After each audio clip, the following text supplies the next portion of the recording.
Owner bisnes tidak boleh buat semua kerja seorang diri. Masa mula-mula buka bisnes, owner bisnes mungkin buat hampir semua perkara sendiri. Diorang juga yang buka kedai, diorang juga lah yang melayan customer, diorang juga yang buat quotation untuk customer, diorang beli dan susun stok, diorang juga yang buat account, diorang juga yang buat WhatsApp, buat marketing, buat konten, selesaikan masalah, semua owner bisnes yang buat.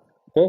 Mungkin pada awal-awalnya dia boleh dilakukan, tapi bila bisnes kita ni dia mula berkembang, cara ni boleh menjadi masalah. Saya sendiri pernah melalui ini semua ni, di mana saya rasa lebih cepat kerja tu kalau saya buat sendiri. Kalau pekerja yang buat, saya perlu ajar lagi. Kalau orang lain yang buat, saya perlu lagi cek. Jadi lebih senang saya lah yang buat sendiri semua. Tapi semakin lama saya ni berniaga, semakin saya sedar bahawa cara fikir seperti ini ada dia punya limit, ada had. Kalaulah semua perkara ni bergantung kepada saya saja, kan bisnes akan menjadi terlalu bergantung kepada seorang manusia. Manusia ni pula dia ada limit, kan? Kita ada masa yang terhad, kita ada tenaga yang terhad, pandai penat.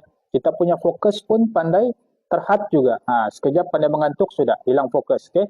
Jadi kalau owner tidak ada, apa akan terjadi kepada bisnes? Misal kata kalau kamu tidak datang ke kedai selama seminggu, adakah bisnes kamu tu boleh running atau tidak? Atau tunggang terbalik sudah? Kalau semua keputusan perlu tunggu owner, semua masalah perlu owner selesaikan dan semua kerja hanya boleh dibuat oleh owner, mungkin sudah tiba masanya untuk bina sistem dan bahagi-bahagikan itu tanggungjawab. Okay? Matlamatnya bukan supaya owner tidak bekerja langsung, tapi supaya bisnes tidak lumpuh bila owner tidak available. Ini bukan bermaksud owner lepas tangan. Business owner perlu juga terangkan apa yang perlu dibuat, kan tunjukkan cara yang betul dari A sampai Z, sediakan SOP yang bertulis. Ini penting nih, kan berikan tanggungjawab, okay?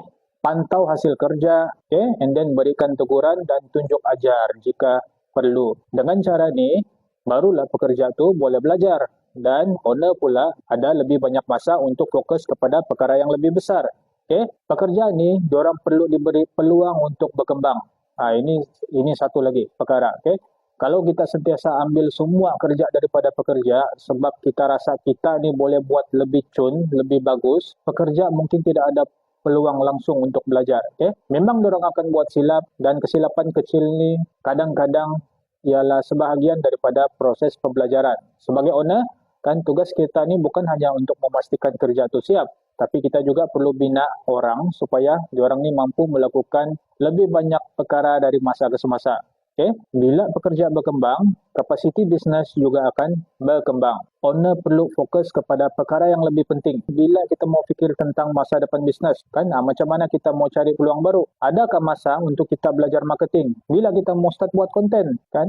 Bila mau fikir tentang strategi bisnes, okay? Sebab akhirnya bisnes yang baik bukan bisnes yang bergantung kepada owner yang boleh buat semua perkara, tetapi bisnes yang baik ialah bisnes yang ada tim dan sistem yang mampu bergerak walaupun owner tidak berada di situ. So, apa pendapat kamu? Apakah perkara paling susah untuk dibagi kepada pekerja? Atau adakah kamu pernah mengalami masalah bila terlalu banyak perkara bergantung kepada diri sendiri? Kongsikan pengalaman kamu semua di ruangan komen. Terima kasih.